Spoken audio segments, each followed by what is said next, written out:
I adjusted my tie in the bathroom mirror, Consolidated Shipping's employee restroom, inspecting the new threads of gray at my temples.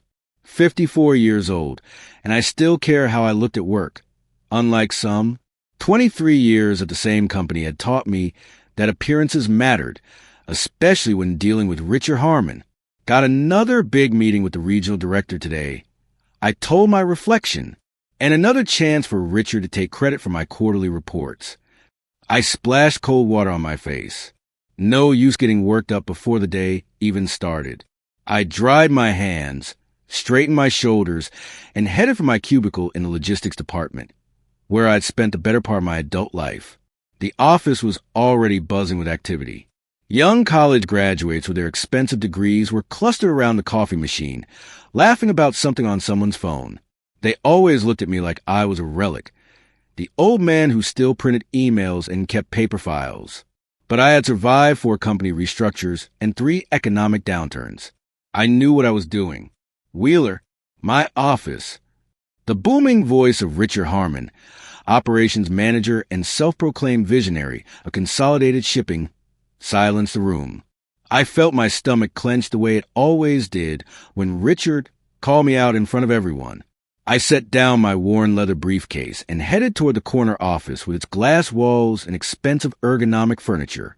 Richard Harmon was 15 years younger than me, with a fake tan, bleached teeth, and the kind of aggressive confidence that came from having a father who played golf with company executives. He'd started at Consolidated 8 years ago and had somehow leapfrogged over me and several other senior employees to land the operations manager position.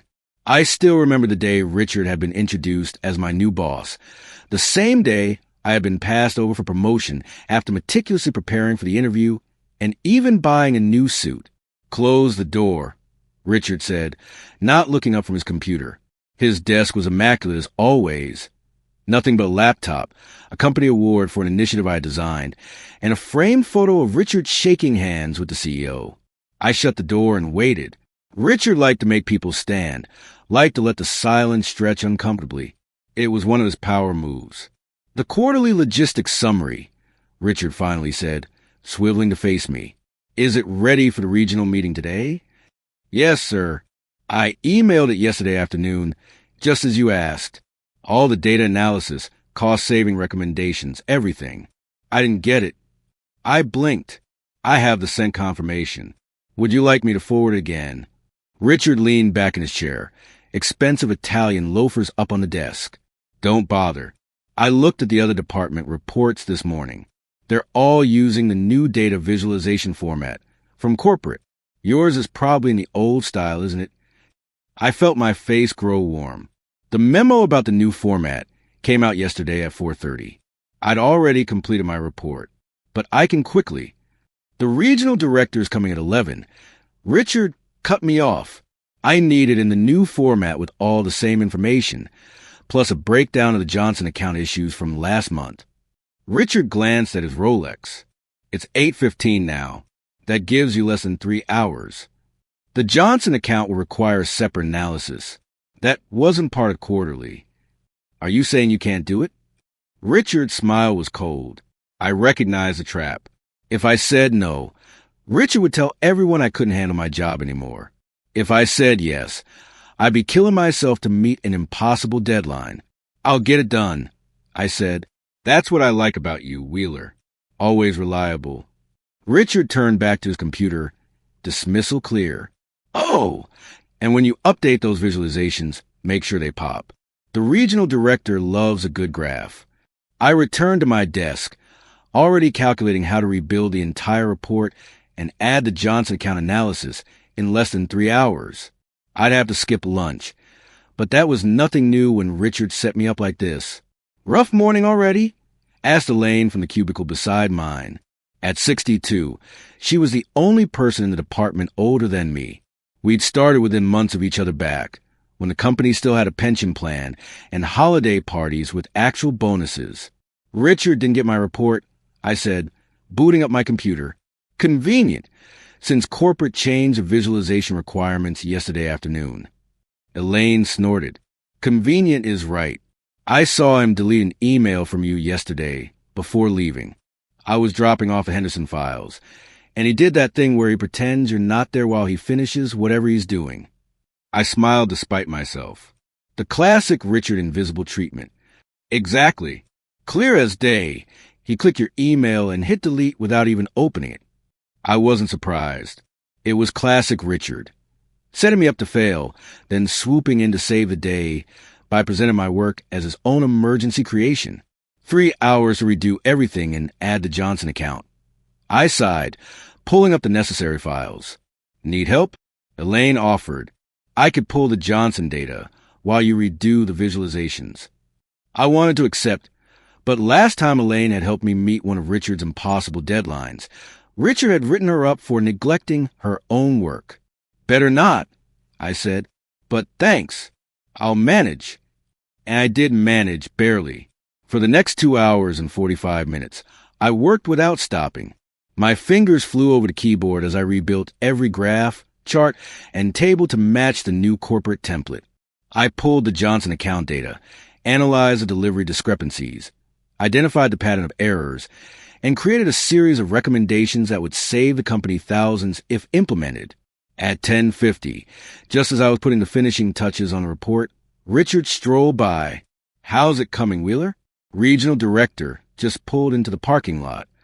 Just finished, I said, hitting print. I'll bring it right in.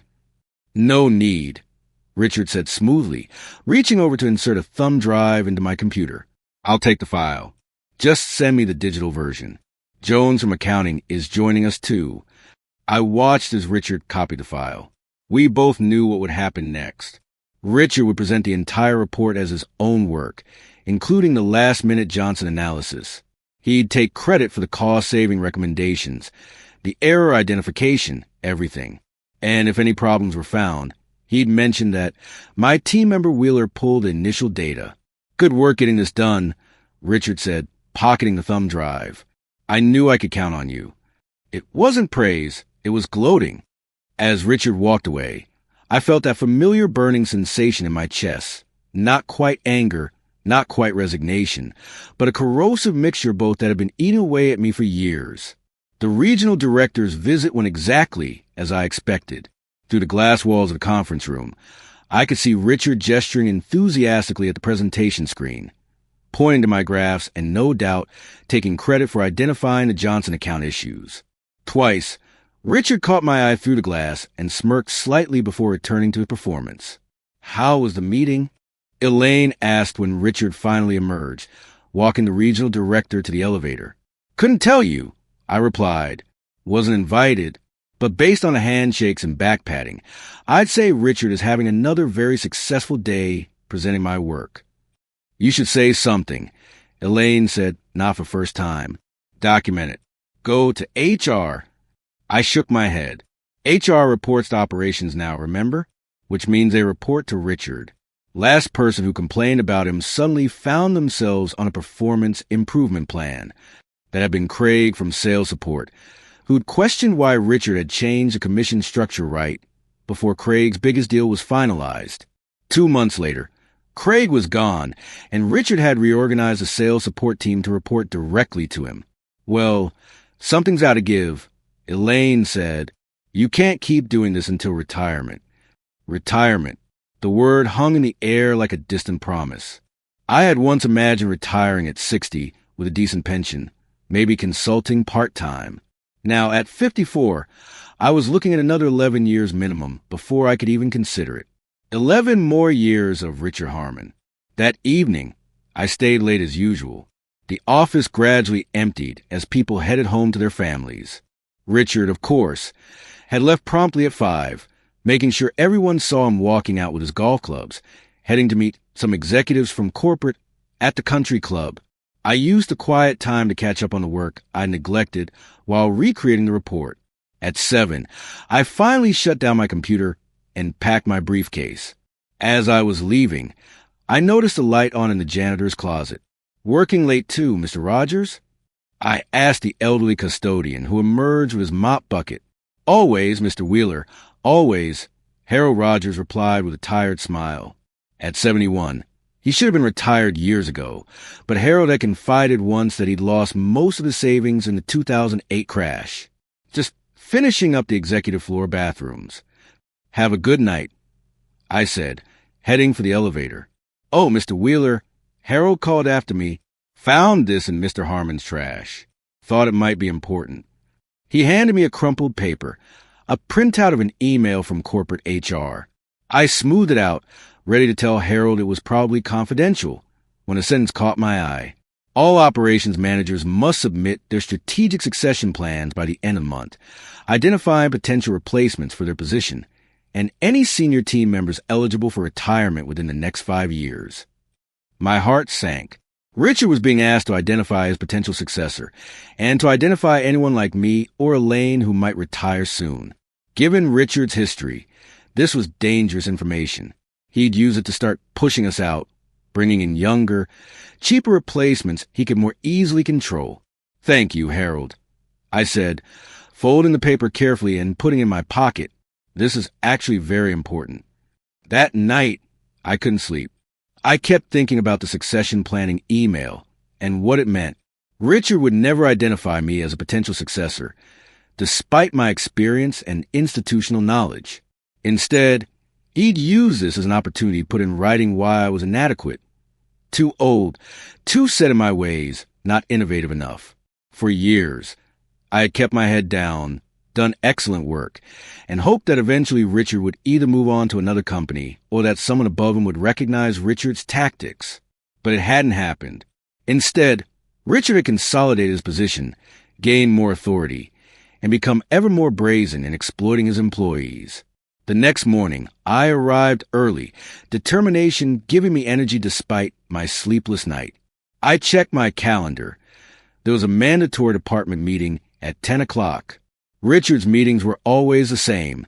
He'd take credit for everyone's ideas, assign impossible deadlines, and single out someone for public criticism.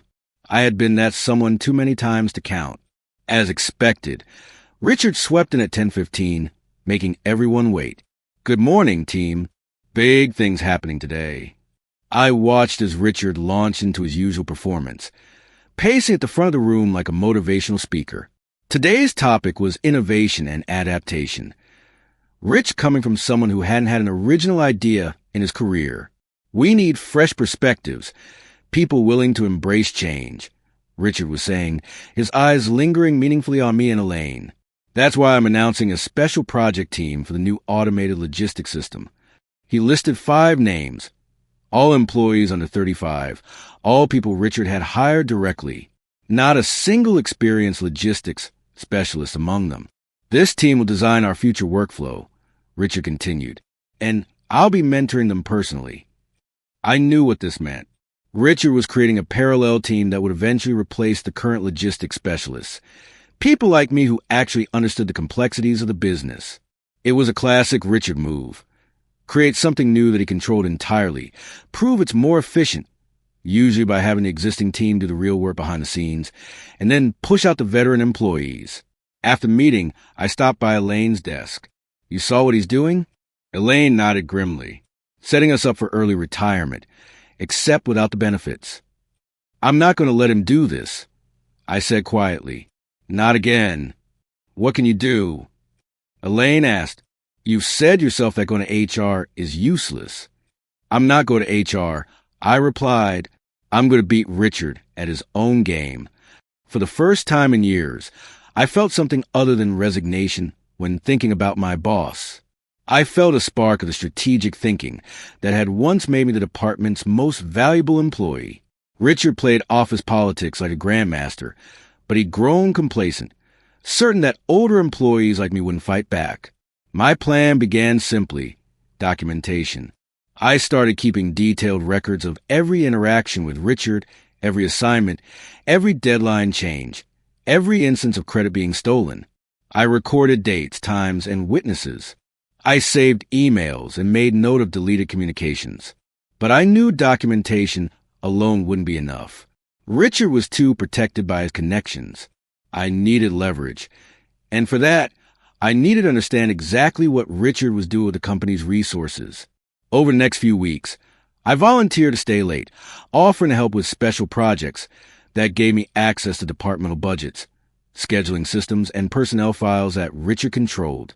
I was careful never to access anything unauthorized, just to use my legitimate credentials to examine information more closely than I normally would. What I discovered was worse than I'd imagined. Richard wasn't just a credit-stealing, employee-abusing boss. He was systematically padding department expenses, creating phantom overtime for friends, and manipulating logistics data to hide inefficiencies in the processes he'd implemented. The smoking gun came when I discovered that Richard had been directing certain high-margin shipping contracts to New Horizon Logistics, a small company that wasn't on our approved vendor list. A quick public records search revealed that New Horizon was owned by Richard's brother-in-law. Meanwhile, Richard's treatment of me grew increasingly unbearable. The impossible deadlines continued. The public criticism intensified. Twice, I was called into Richard's office to be reprimanded for resistance to innovation when I pointed out legitimate problems with a new automated system being designed by Richard's hand-picked team. "You're just afraid of change, Wheeler," Richard had said during our last confrontation. "Afraid you can't keep up. Maybe it's time to consider whether you still fit in here at Consolidated." It was the most direct threat yet, and I knew my window was closing. Richard was preparing to push me out, probably with a meager severance package that would force me to find another job at my age. The final straw came 3 months after I had begun collecting evidence. Richard announced that due to efficiency concerns, the logistics department would be restructured. 5 positions would be eliminated, including mine and Elaine's. We would be offered a choice: accept a significant demotion with a 30% pay cut, or take a minimal severance package. "I'll need your decisions by the end of the week," Richard said smoothly. "I know change is difficult, but this is necessary for the company's future." I nodded calmly, which seemed to unsettle Richard slightly. He clearly expected protests or pleas. That night, I finalized my plan. I compiled all my evidence into a comprehensive report: the vendor steering, the padded expenses, the manipulated performance metrics, all of it. But I didn't send it to HR or even to Richard's boss. Instead, I sent a meeting request to Stephen Chun, the new regional director. To my surprise, Chun accepted immediately, scheduling a private meeting for the very next day. I arrived at the regional headquarters 15 minutes early, my documentation organized in a professional binder, digital copies on a thumb drive. My heart was pounding, but my resolve was firm. After 23 years of dedicated service, I deserved better than to be pushed out by someone like Richard Harmon. Stephen Chun was younger than I had expected, probably in his early 40s, but his handshake was firm and his eyes sharp. "Mr. Wheeler," he said, gesturing to a chair, "your meeting request was intriguing. You mentioned concerns about operational irregularities that could impact our new strategic direction. I had carefully worded my meeting request to appeal to business concerns rather than personal grievances. I knew executives cared about the bottom line, not employee feuds." "Yes, sir," I replied, opening my binder. "I've identified several concerning patterns in our logistics operations that represent significant financial and compliance risks to Consolidated." For the next hour, I methodically presented my findings. I didn't rant or make accusations. I simply laid out the facts, supported by documentation: the vendor steering to Richard's brother-in-law's company, the manipulated performance metrics that hid efficiency problems, the padded expenses that had cost the company hundreds of thousands over the past few years. Chun listened intently, occasionally asking pointed questions that revealed he understood the logistics business far better than Richard had expected. When I finished, Chun was silent for a long moment. "This is concerning, Mr. Wheeler. Very concerning. What prompted you to investigate these matters?" I was honest. A departmental restructuring was announced yesterday. My position of 23 years is being eliminated, along with those of other senior employees. Before accepting either option offered, I felt obligated to bring these issues to light. Chin nodded slowly. "I see. And what outcome are you hoping for here, Mr. Wheeler?" This was the moment I had rehearsed most carefully. I didn't want revenge. I wanted justice. For myself, for Elaine, for everyone who had suffered under Richard's management. "I believe in consolidated shipping, sir. I've given most of my professional life to this company. All I want is a chance to continue contributing in a position that respects my experience and compensates me fairly. And I believe the company deserves managers who operate with integrity. Chen's expression remained unreadable. Thank you for bringing this to my attention, Mr. Wheeler. I'll need to review these materials thoroughly and consult with our compliance team. In the meantime, I ask that you continue with your regular duties and don't discuss this meeting with anyone. Of course, sir, I said, standing to leave. One more thing, Chen added. The restructuring announcement. I'd like to see that documentation as well. I handed over the email Richard had sent. Chen scanned it and frowned. This restructuring wasn't authorized at the regional level, he said quietly. Interesting.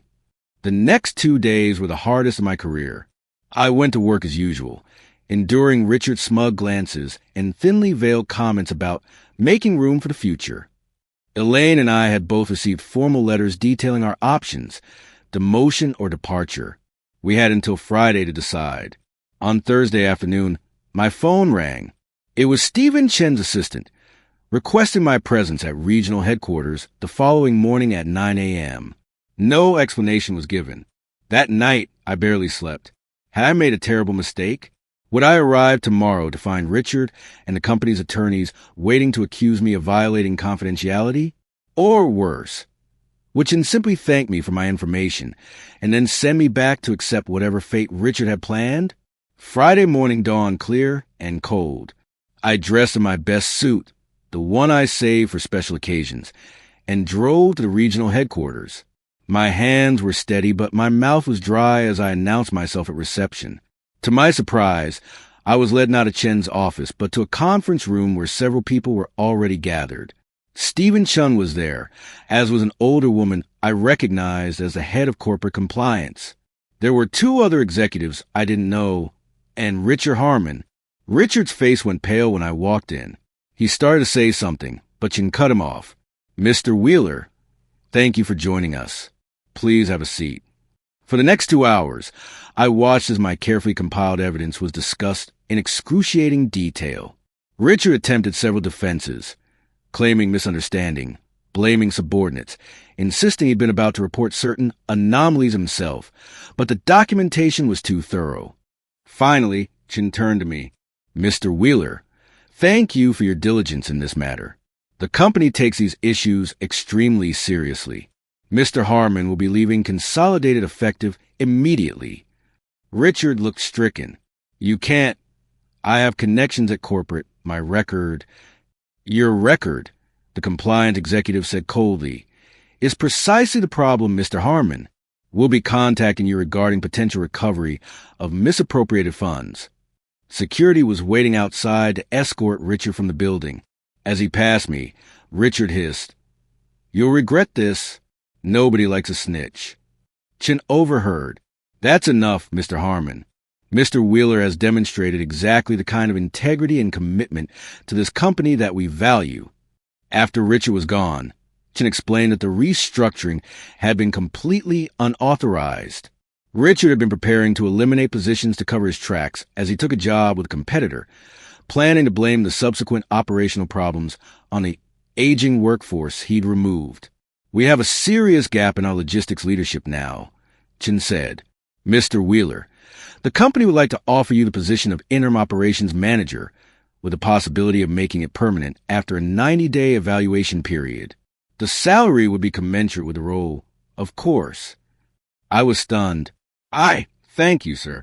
But I should mention that there are others in the department with similar experience. Elaine Morris, for instance. Ms. Morris will be offered her choice of positions, as will the others affected by Mr. Harmon's unauthorized actions.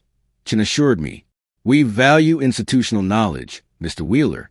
Sometimes it takes an incident like this to remind us how valuable it truly is. 3 months later, I sat in what had been Richard's office, no longer interim but the permanent operations manager for Consolidated Shipping. The glass walls remained, but inside, everything had changed. Gone were the status symbols and empty awards. Instead, I had filled the space with practical references, team photographs, and a small plaque my department had given me. Leadership with integrity. Elaine knocked on my open door. Quarterly reports are ready for review, boss. And I've got those succession plans you asked for. I smiled. Thanks, Elaine. And thanks again for agreeing to be assistant operations manager. I couldn't do this without you. Sure you could, she said, but it's more fun this way. Oh, and Harold stopped by, said to tell you the new maintenance schedule is working great. I nodded, feeling a deep satisfaction. One of my first acts as manager had been to bring the custodial staff in-house again, with full benefits, and an exploitative contract service Richard had implemented.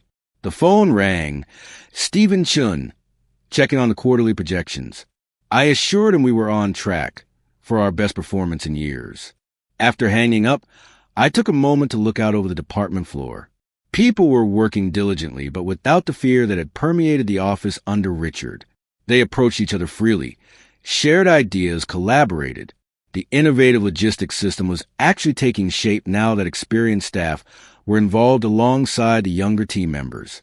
I thought about Richard occasionally, hearing through industry contacts that he'd struggled to find another position after his abrupt departure from Consolidated.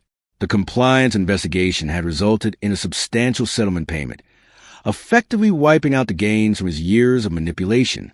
But mostly, I thought about the 11 years I no longer dreaded. I might still work until 65, but not out of financial necessity. Now it would be my choice, my contribution to a company that had finally recognized my value. And when I did retire, I would leave behind a department that valued both innovation and experience, that treated people with the dignity they deserved. I, Martin Wheeler, had spent 23 years being the reliable one, the dependable one, the one who got things done while others took the credit.